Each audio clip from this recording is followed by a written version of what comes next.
There's a voice that speaks constantly, and it's easy to mistake it for truth. It shows up when everything is quiet. It replays mistakes. It turns small failures into something personal. And it speaks with so much certainty that questioning it doesn't even cross your mind. Over time, it becomes familiar, and what is familiar begins to feel true. There's a moment most people know too well. Nothing is happening, and yet your mind won't stop. It brings back something you said, something you did, something you wish you could take back.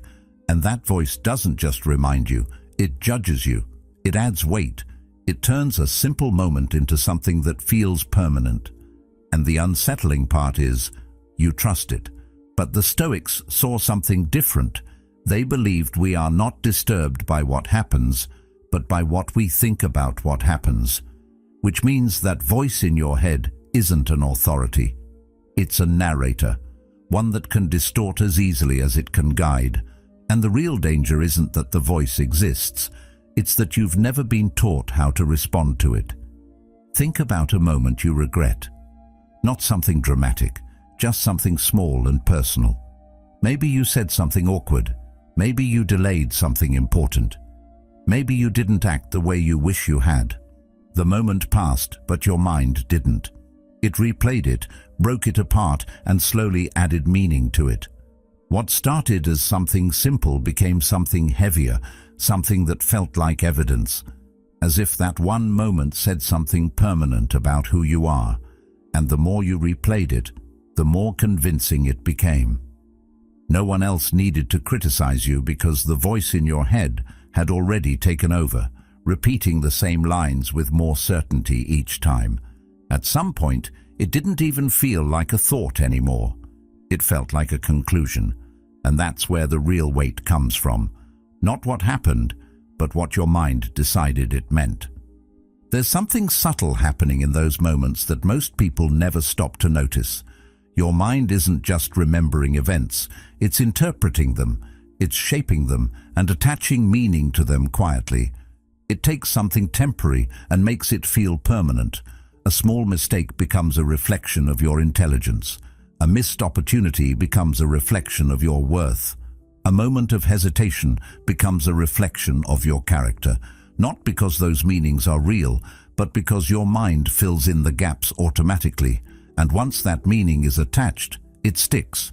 You don't just remember what happened, you remember what you decided it meant about you. The Stoics understood this deeply. They saw how quickly the mind moves from observation to judgment. One moment you're noticing something, the next you're defining it. And once that definition forms, it begins shaping everything that follows. Your mood shifts, your confidence drops, your actions adjust. All from a single thought that was never questioned. That's why those thoughts feel so convincing. They don't show up as possibilities, they show up as facts. The mind doesn't say, this might mean something. It says, this is what it means. And because it sounds like your own voice, you trust it without resistance. It feels natural. It feels justified. But that authority is not always earned. It's assumed. And once you start to see that clearly, something begins to change. You realize that the voice in your head is not a perfect guide, but a storyteller. One that can distort just as easily as it can clarify. Left unchecked, that storyteller builds patterns. It repeats the same interpretations over and over until they start to feel like identity. You begin to expect the same thoughts, anticipate the same judgments, and respond in the same ways. Not because reality demands it, but because repetition made it familiar, and familiarity feels like truth. But the moment you recognize that what you're hearing is interpretation, not reality, you create distance. It's small at first, almost invisible, but it changes everything. You're no longer fully inside the thought, you're observing it. And in that space, something opens up. Because once you can see a thought clearly, it loses some of its power over you. This is where a different kind of discipline begins. Not the kind that forces you to suppress thoughts or replace them with something artificial, but the kind that allows you to examine them, The Stoics never tried to silence the mind, they tried to understand it. They knew that peace doesn't come from eliminating thoughts, but from refusing to be ruled by them. And that doesn't require force, it requires awareness. Just a pause, just enough to question what you're hearing before you believe it. And if you're trying to understand your own mind in that way, not to escape it, but to see it clearly, then subscribing is a choice. A small step toward clarity, toward discipline, toward becoming someone who isn't controlled by every thought that appears. Because the way you think shapes the way you live, and learning to see your thoughts clearly might be one of the most important things you ever do. The shift is subtle, but it is powerful. Instead of immediately accepting the voice, you begin to evaluate it. Instead of reacting, you observe. Instead of identifying with every thought, you create a boundary between yourself and what your mind is producing. And over time, that boundary becomes stronger. The voice may still speak, it may still replay moments and attach meanings, but it no longer has complete authority. It becomes something you can listen to without obeying. This idea was captured simply in the reminder that you have power over your mind, not outside events. Realizing this is not just a philosophical statement, it is a practical one. It means that while you cannot control what happens or what thoughts initially appear, you can control what you do with them. You can decide whether to accept them, question them, or let them pass. And that decision, repeated consistently, begins to reshape the relationship you have with your own mind. What once felt overwhelming starts to feel manageable. What once felt like truth starts to feel like possibility. And what once controlled you begins to lose its grip. Not because the voice disappeared, but because you stopped giving it unquestioned authority. You started to see it for what it is, a process, not a verdict. And in that recognition, the weight of those small moments begins to fade. They return to what they always were, temporary events, no longer carrying the burden of exaggerated meaning. Part of the answer lies in how the mind presents its thoughts. Your inner voice does not sound like a suggestion, it sounds like a conclusion. It arrives fully formed, with a tone that feels certain, final, and strangely authoritative. When it says something like, "You are not good enough," or "This will fail," it doesn't feel like a passing idea drifting through your awareness. It feels like something already decided, something already proven. And because it carries that tone, you don't naturally question it. You accept it, not because you've examined it carefully, but because it feels familiar. It sounds like you, and that resemblance alone gives it credibility. Over time, that pattern becomes automatic. A thought appears, it feels true, and you move forward as if it were a fact. There is a quiet efficiency in the way the mind works. It does not want to evaluate every thought from scratch, so it builds shortcuts. It learns to recognize patterns, to respond quickly, to conserve effort. But that efficiency comes with a cost. When the mind becomes used to presenting thoughts as conclusions, it stops distinguishing between what is accurate and what is simply habitual. A repeated thought begins to feel like a verified one, and the more often it appears, the less resistance it meets. It becomes easier to believe, not because it is correct, but because it is familiar. This is how certain ideas about yourself take root without ever being tested. They are not examined, they are absorbed. As Carl Jung once said, "Until you make the unconscious conscious, it will direct your life and you will call it fate."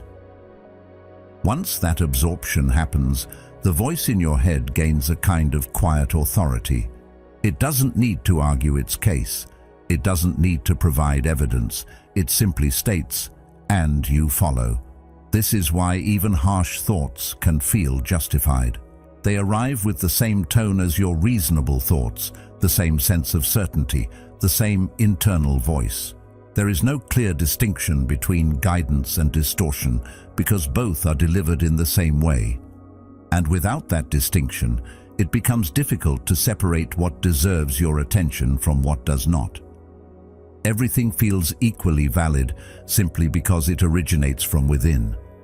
If you slow this process down, even slightly, something begins to stand out. The tone of certainty is not proof of truth. It is just a feature of how thoughts are delivered. The mind does not label its thoughts with degrees of accuracy.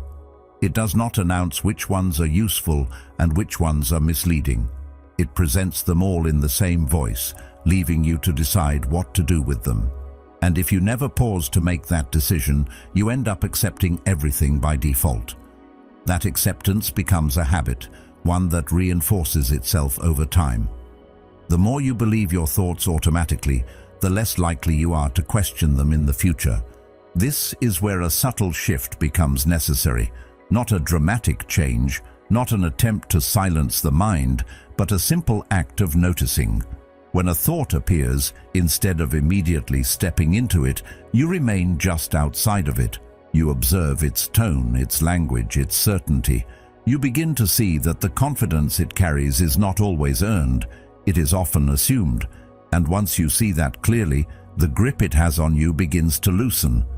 It does not disappear, but it becomes less convincing. It becomes something you can examine, rather than something you must obey. There is a deeper layer to this that often goes unnoticed. The mind is not only presenting thoughts, it is also reinforcing identity. When it repeats certain conclusions about you, especially negative ones, it starts to shape how you see yourself. A single thought, repeated enough times, begins to feel like a description rather than an interpretation. It moves from "this happened" to "this is who you are." And that shift is where the real damage occurs, because once a thought becomes tied to identity, it becomes much harder to challenge. It no longer feels like something external, it feels like something essential. But identity, like thought, is not fixed in the way it often appears to be. It is influenced by what you repeatedly accept as true. If you allow every harsh conclusion to define you, your sense of self will gradually reflect those conclusions. If you begin to question them, even slightly, that reflection starts to change. This is not about replacing negative thoughts with forced positivity. It is about removing the automatic belief that gives those thoughts their power. It is about creating enough space to decide whether they deserve to stay. This idea is captured in a simple reminder that it is not things themselves that disturb us, but our opinions about them. The implication is direct and practical.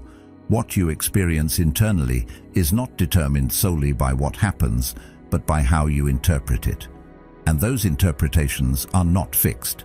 They are shaped, repeated, and reinforced through habit, which means they can also be examined and adjusted, not instantly, not without effort, but gradually, through awareness. As that awareness develops, the relationship you have with your inner voice begins to change. It no longer feels like an unquestionable authority. It becomes something closer to a tool, one that can still produce unhelpful output, but one that you are no longer forced to follow. The thoughts still appear, the tone may still carry certainty, but your response to them is no longer automatic. You begin to notice the gap between what is said and what is true, and in that gap there is choice. That choice is quiet, but it is significant. It allows you to step back instead of reacting immediately. It allows you to evaluate instead of accepting. And over time, it weakens the pattern that once felt so strong. The voice in your head does not lose its ability to speak, but it loses its ability to define you without your consent. It becomes part of your experience, not the ruler of it. And that shift, though subtle at first, changes the direction of everything that follows. As Epictetus put it, it's not what happens to you, but how you react to it that matters. This is where the Stoic perspective becomes powerful in a very practical way. They did not try to eliminate thoughts or silence the mind, because they understood that such attempts often create more struggle. Instead, they focused on how to relate to what appears internally. They practiced examining their thoughts with a kind of calm detachment, as if they were looking at something that needed to be understood rather than something that needed to be obeyed. This approach removes urgency. It removes the feeling that every thought demands a reaction, and in that space, a different kind of clarity begins to form. You start to see that not every thought carries the same weight, even if it feels that way in the moment. When a harsh thought appears, the instinct is to respond immediately, to accept it, argue with it, or try to push it away. But the Stoic approach introduces a pause, a brief moment where you step back and consider what is actually happening. A thought has appeared, nothing more. It has not proven itself. It has not justified its presence. It has simply entered your awareness. And in that moment, you have a choice. Not about whether the thought appears, because that is often outside of your control, but about what you do with it once it does. That distinction is subtle, but it is essential. It separates what happens to you from what you participate in. This is where the question of control becomes central, not as an abstract idea, but as a practical filter. When a thought begins to pull your attention, you can quietly examine whether it relates to something you can influence. If it does not, then engaging with it only drains your energy without changing anything. If it does, then the focus shifts away from judgment and toward action. This redirection changes the role of the inner voice completely. It no longer exists to criticize or define you, but to point towards something that can be adjusted or improved. The same mental process that once trapped you in cycles of overthinking begins to guide you toward clarity and movement. This shift is not about becoming passive or indifferent. It is about becoming precise. Instead of reacting to every thought with equal intensity, you begin to allocate your attention more carefully. You start to see that some thoughts are simply noise, repetitions of old patterns that do not require engagement. Others point towards something useful, something that can be addressed through action. The challenge is not to eliminate the noise, but to recognize it for what it is. And that recognition becomes easier the more you practice observing rather than reacting. This idea is captured in the reminder that we have power over our minds, not outside events.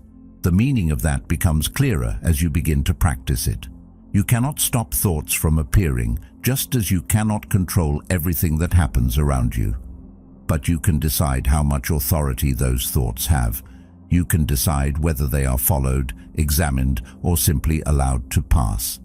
And that decision, repeated consistently, begins to reshape your internal experience. It creates a sense of control that is not based on eliminating difficulty, but on responding to it differently. As this way of thinking develops, the harshness of the inner voice begins to lose its impact, not because the thoughts themselves become softer, but because your relationship to them changes. They no longer feel like commands. They feel like inputs, suggestions that can be accepted or rejected. The emotional weight they carry starts to diminish, because you are no longer treating them as final judgments. You are treating them as temporary events, subject to examination and change. As Marcus Aurelius wrote, "The happiness of your life depends upon the quality of your thoughts." Over time, this creates a noticeable shift in how you move through your day. Situations that once triggered long cycles of overthinking begin to pass more quickly. Moments that would have led to self-criticism become opportunities for adjustment instead.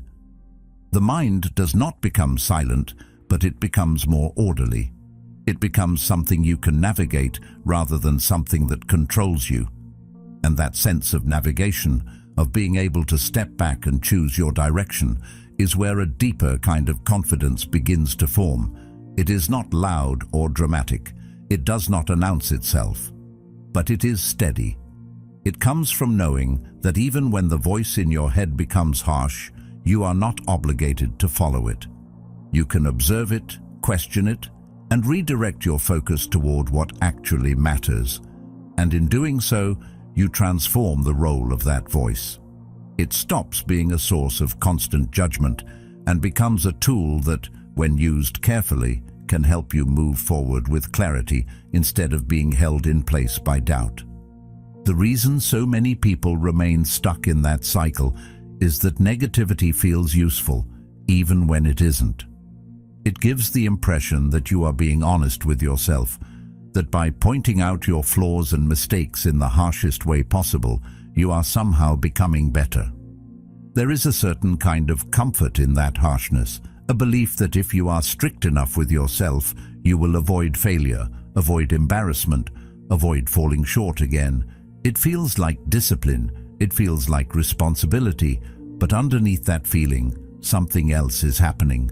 The constant pressure, the repeated criticism, the relentless focus on what is wrong begins to slow you down rather than push you forward. What seems like effort starts to turn into resistance. The mind convinces you that this approach is necessary. It tells you that without this level of self-criticism, you would become careless, unmotivated, or indifferent. It frames harshness as a form of control, as if being hard on yourself is the only way to stay on track. And because of that, letting go of that tone can feel risky. It can feel like you are lowering your standards or giving yourself permission to fail. But if you look closely at the results, a different pattern becomes clear. Constant self-criticism does not create clarity, it creates hesitation. It fills your mind with noise, making it harder to focus on what actually needs to be done. Instead of moving forward, you get stuck analyzing, doubting, and second-guessing. This is where the distinction between correction and attack becomes important. Correction is precise. It identifies what needs to change and directs your attention toward action. It is calm, focused, and practical. Attack, on the other hand, is broad and emotional. It does not guide, it overwhelms. It does not isolate the problem, it turns the problem into something personal. Instead of saying, "This approach didn't work," it says, "You are the problem." And once that shift happens, it becomes much harder to act. Because when the issue is framed as something inherent, something tied to who you are, there is no clear path forward. There is only weight. There is a quiet shift that happens when you begin to move away from that pattern. Instead of asking how to silence the voice, you start to ask how to make it useful. That shift in perspective changes everything. It moves the focus away from control and toward function. The voice does not need to disappear, it needs to become more precise. It needs to stop speaking in generalizations and start focusing on specifics. A useful inner voice does not make broad statements about your worth or your abilities. It points to actions. It identifies what can be adjusted, what can be improved, what can be done differently next time. This kind of precision removes unnecessary emotion from the process. It does not ignore mistakes, but it does not exaggerate them either. It treats them as information rather than as evidence of failure. And that difference, though subtle, has a powerful effect on how you respond. When the focus is on action, movement becomes easier. You are no longer weighed down by judgment, you are directed by clarity. The energy that was once spent on self-criticism becomes available for something more useful, something that actually leads to progress. There is a well-known idea that we suffer more in imagination than in reality, that suffering often comes from the way the mind expands small issues into larger ones, adding layers of meaning that were never there to begin with. When your inner voice is imprecise, it does exactly that. It takes a specific situation and turns it into a general conclusion. It moves from what happened to what it means about you, and in doing so, it increases the emotional weight of the moment. But when the voice becomes precise, that expansion stops. The situation remains what it is, nothing more, nothing less, and that makes it easier to respond to. As you begin to apply this consistently, the results become noticeable. You start to act more quickly because there is less hesitation. You make adjustments without turning them into something personal. You begin to see mistakes as part of a process rather than as something that defines you. The voice in your head still speaks, but it speaks differently. It becomes more focused, more grounded, less emotional. It starts to resemble a guide rather than a critic. This does not mean that everything becomes easy. There are still moments where the old patterns return, where the voice becomes harsh again, where the tendency to criticize yourself feels automatic. But the difference is that you recognize it. You see it for what it is, a habit, not a necessity. And that recognition allows you to step back and adjust. It allows you to return to precision, to bring the focus back to what can actually be done. Over time, this approach creates a different kind of discipline, one that is not based on pressure or fear, but on clarity and direction. It allows you to hold yourself accountable without turning that accountability into something destructive. It keeps you moving even when things are not perfect, even when mistakes happen. And in that movement, you begin to see that growth does not come from being harsh with yourself, but from being clear with yourself. That clarity changes the relationship you have with your inner voice. It no longer feels like something that holds you back. It becomes something that helps you move forward. And that shift from criticism to direction is what transforms the voice from something that limits you into something that supports you, not by being softer, but by being more useful. Over time, the relationship you have with your inner voice begins to change in a way that is almost unnoticeable at first. There is no clear moment where everything suddenly feels different. Instead, it happens gradually, through small shifts in how you respond, how you observe, and how you interpret what appears in your mind. The same thoughts still come and go, the same patterns still try to repeat themselves, but something about your position in relation to them is no longer the same. You are no longer standing inside every thought, reacting to it as if it were a command. You are standing slightly outside, aware of it, able to see it without immediately becoming it. And that distance, even if it is small, begins to change everything. At first, this change feels subtle. The voice still speaks, still presents its conclusions with confidence, still tries to pull your attention in familiar directions.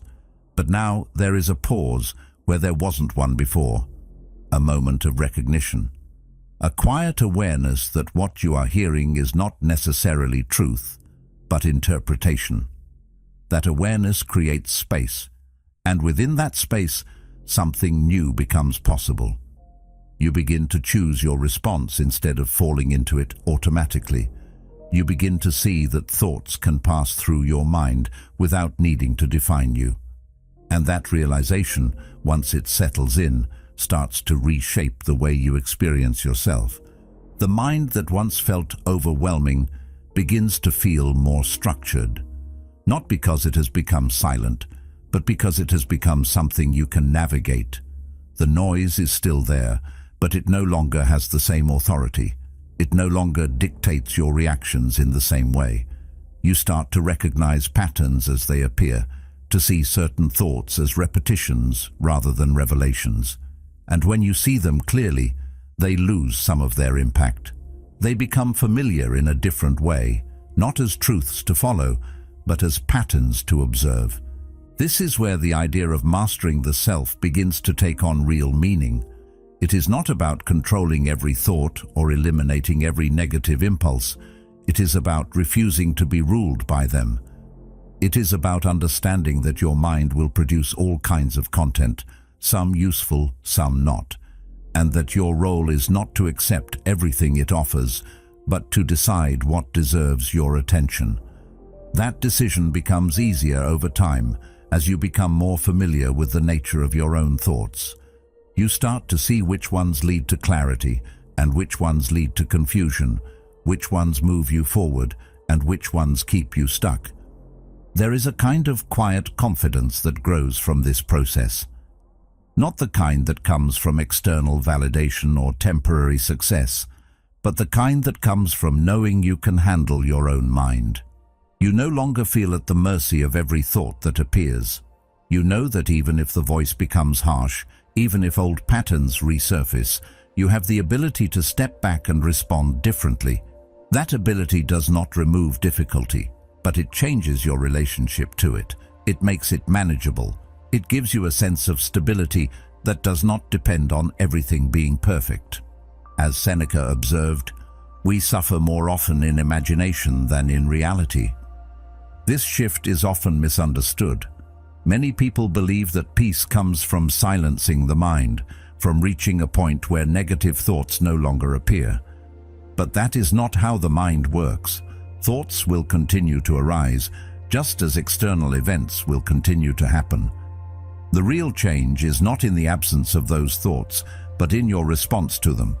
It is in the recognition that you are not obligated to follow every thought to its conclusion.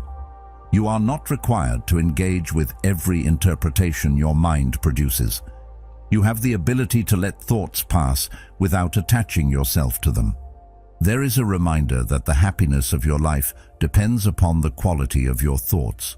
That quality is not determined by eliminating negative thoughts entirely, but by how you relate to them. It is determined by whether you accept them blindly or examine them carefully. It is determined by whether you allow them to define you or see them as temporary events within your awareness. And as you begin to take more responsibility for that relationship, the overall tone of your inner experience begins to shift. The mind becomes less of a battlefield and more of a space you can move through with awareness. You still encounter difficult thoughts, still face moments of doubt or hesitation, but they do not overwhelm you in the same way. They pass through, and you remain. You observe, and then you decide. That process becomes more natural over time, more consistent, more reliable, and with that consistency comes a deeper sense of control, not over everything that happens, but over how you respond to what happens within you. Eventually, you begin to see that the real transformation was never about changing the voice itself. It was about changing your position in relation to it. The voice can still speak, still present its interpretations, still try to guide or mislead, but it no longer has the final say. It is no longer the authority it once felt like. You are. And that shift, from being controlled by your thoughts to being able to observe and direct them, is where true change takes place. Not in silence, but in awareness. Not in elimination, but in mastery. In the end, the voice in your head was never your enemy. It was a tool you were never taught how to use. And the moment you stop obeying every thought, you start becoming someone who can actually direct their life instead of reacting to it. That's where real strength begins. Quiet, steady, and completely within your control.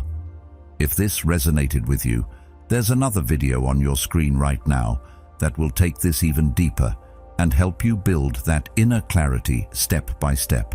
Stay with it. And thank you for being a part of Stoic Journal.